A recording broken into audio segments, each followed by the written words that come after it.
दोघं नवरा बायको आयुष्यभर पैसे कमवत बसले, पण पोरांसाठी कधी वेळ दिला नाही. शेवटी दोनही पोरं डॉक्टर इंजिनियर झाली आणि परदेशात जाऊन सेटल झाली.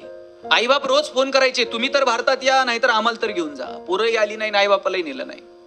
एक दिवशी आई गेली. आई गेल्यावर बापानं फोन केला, जिवंत होती तोपर्यंत आला नाहीत, आज तुमची आई गेली, जमलं तर या. 2 मुलांपैकी एक मुलगा आला, आईला अग्नी दिला आणि लगेच परदेशात जायला निघाला. वडिलांनी विचारलं, राजा 8-10 दिवस थांब. ती होती तोपर्यंत जुने फोटो बघत दिवस काढले, आता घरात बोलायला माणूस उरलं नाही, जरा सवय लागेपर्यंत थांबशील.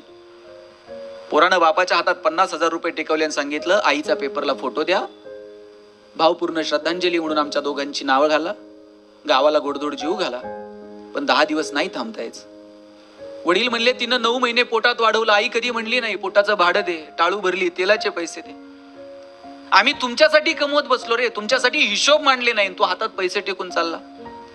पोरगं म्हणलं, बाबा तुम्हाला आठवतं का, शाळेत पहिल्यांदा भाषण करणार होतो, तुम्हाला म्हटलं माझं भाषण ऐकायला या, तुम्ही 50 रुपयाची नोट हातात टेकवली, सांगितलं आज महत्वाची काम आहेत तुझा. शाळेत पहिल्यांदा गाणं म्हणणार होतो, म्हटलं बाबा 15 ऑगस्टला गाणं ऐकायला याल का, तुम्ही 100 रुपये हातात टेकवले, पण कधी माझ्यासोबत शाळेत आला नाहीत. बाबा ज्या वेळेस मला वाटलं तुमच्या हातात हात घालून फिरावं, त्यावेळेस तुमचा हात मिळाला नाही. ज्यावेळेस वाटलं तुमच्या खांद्यावर डोकं ठेवून रडावं, बाबा तुमचा खांदा मिळाला नाही. आता आमच्याकडे खूप पैसे आहेत, पण 10 दिवस एवढा वेळ नाही. वडील म्हटले, दोघांना फोन केलता, एकटाच आला, थोरला का आला नाही. पोरगं म्हटलं, दादाला म्हटलं होतं चल, आईला शेवटचं बघून येऊ. मग दादा म्हटला, मला महत्वाची काम आहेत, आईच्या वेळेस तू जा, बाबांच्या वेळेस मी जाईल. आई वडिलांना सुद्धा दिवसांसाठी वाटून घेणारी मुलं जन्माला येतील, आणि याच्यासाठी साहेब आमची पिढी कारणीभूत नसेल, तुमच्या पिढीचा गाफीलपणा कारणीभूत असेल. आमच्यासाठी पैसे विषय कमवून ठेवायच्या फंदात अजिबात पडू नका. आमच्या मनगटात रग निर्माण करता येईल का कमवण्याची, आणि तेही चांगल्या मार्गानं. आमचे वडील सांगतात, वाईट मार्गाने मिळवलेले पैसे म्हणजे प्रेतावरची फुलं आहेत, हसूही देत नाहीत आणि रडूही देत नाहीत. 10 साखर कारखान्याचे शेअर्स घेता येतील, पण डॉक्टर सांगतील चमचावर पण खाऊ नका.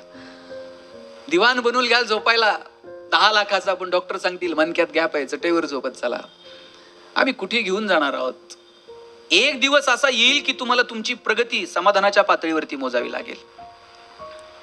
तुम्हाला मी साधं उदाहरण सांगतो. मी ज्यावेळेस कॉलेजला गेलो त्यावेळेस माझ्या सरांनी मला विचारलं, गणेश तुला MBA कशात करायचं. म्हटलं मला ह्युमन रिसोर्स मॅनेजमेंट मध्ये MBA करायचं.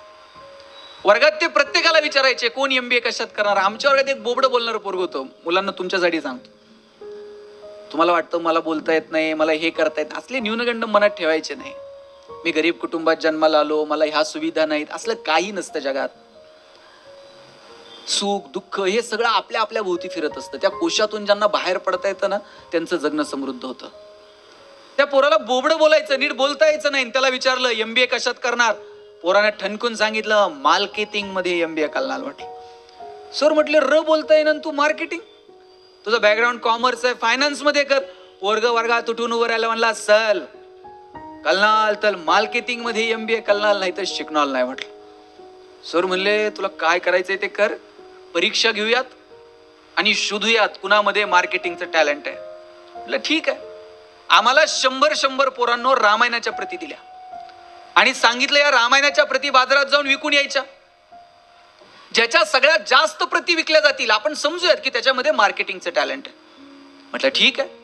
आम्हाला वाटलं आम्ही बोलणारी पोरं अशा 100 प्रती विकून येऊ बाजारात. 8 दिवस बाजारात फिरलो. 9व्या दिवशी वर्गात आलो. सरांनी विचारलं, गणेश 100 पैकी किती प्रती गेल्या. म्हटलं 4. राहुल 8, संतोष 10. मार्क मिळवणारी पोरं पण 20 पेक्षा जास्त प्रती कुणाच्याच गेल्या नाही. ते बोबडं बोलणारं पोरग मागच्या बाकावर बसायचं. त्याला विचारलं तुझ्या किती गेल्या रे. म्हणला सल 100च्या 100 प्रती विकून आलो. म्हटलं सर, म्हटले केलं का, मार्केटिंगची कोणती स्ट्रॅटेजी, कोणतं रेफरन्स बुक. म्हणला काहीच केलं नाही. म्हटले मग लोकांच्या दालात जायचो, उभं राहायचो, बेल दाबायचो, लोक बाहेर यायची.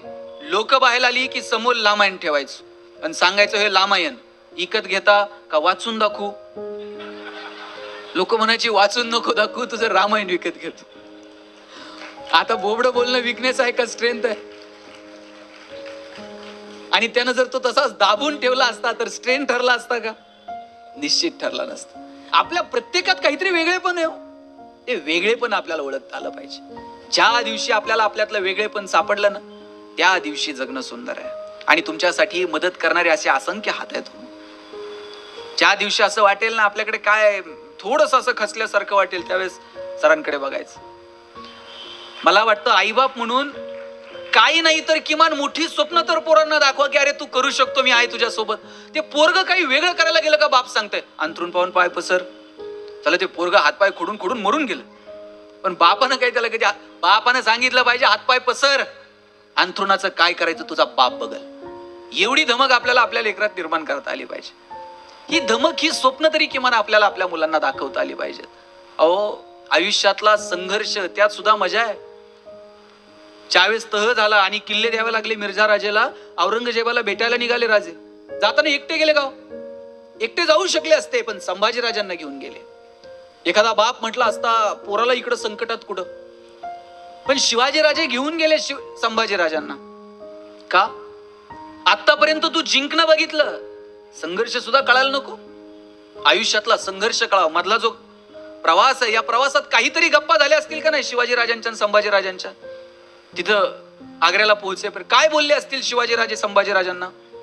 स्विस बँकेत आपला अकाउंट आहे, पासवर्ड सांगून जातो, पुण्यात आपले 2 फ्लॅट आहेत. काय बोलले का असतील शिवाजी राजे?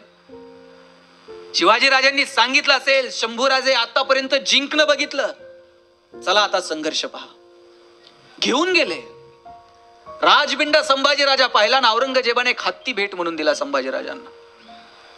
आणि थोडीशी गंमत करावी म्हणून दिलेर खान म्हटला, शंभू राजे आप इतने छोटे हो और हाथी इतना बड़ा है, इस हाथी को आप महाराष्ट्र में कैसे ले जाओगे? एवढा एवढासा संभाजी राजा दिलेर खानाच्या डोळ्यात डोळे घालून सांगतोय तो जानवर है, बैठ कर जाएंगे, नहीं आया तो खींच कर ले जाएंगे, लेकिन हमारे आबा साहब ने जो आपको किले दिए हैं वो तो अभी महाराष्ट्र में है, उन्हें आप आगरा कैसे ले आओगे? एवढा एवढासा संभाजी राजा, पण माहित होतं तहात दिलेत, गेल्यावर घेऊ की परत. आता तहात दिलेत तुम्हाला, महाराष्ट्रात गेल्यावर परत घेऊ. अरे लढणं काय असतं पेट. अरे कोणत्याही संकटाच्या समोर ना असं छाती काढून उभं राहता आलं पाहिजे. संकटाला सुद्धा वाटलं पाहिजे कुठून याच्या नादाला लागलो. तुम्हाला ते महमूदचा पिक्चर माहितीये का? ते महमूद, आता तुम्ही तुमच्या पिढीने हे पिक्चर पाहिले असतील. मला तो सीन इतका माझ्या मनावर कोरला गेला. त्या महमूदच्या अशी छातीवर बंदूक ठेवली का गुंडानं, आणि त्याला विचारलं बोल तेरी आखरी ख्वाहिश काय. कसलं संकट आहे हे? छातीवर बंदूक ठेवून त्याला विचारलं बोल तेरी आखरी ख्वाहिश काय है. महमूद म्हटलं आखरी ख्वाहिश तेरी बंदूक मुझे दे दे म्हटलं.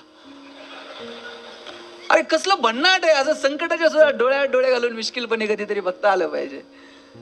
संकट सगळ्यांच्या वाट्याला आहेत, त्यातले गमतीचे प्रसंग शोधा. हे आयुष्य परत नाही.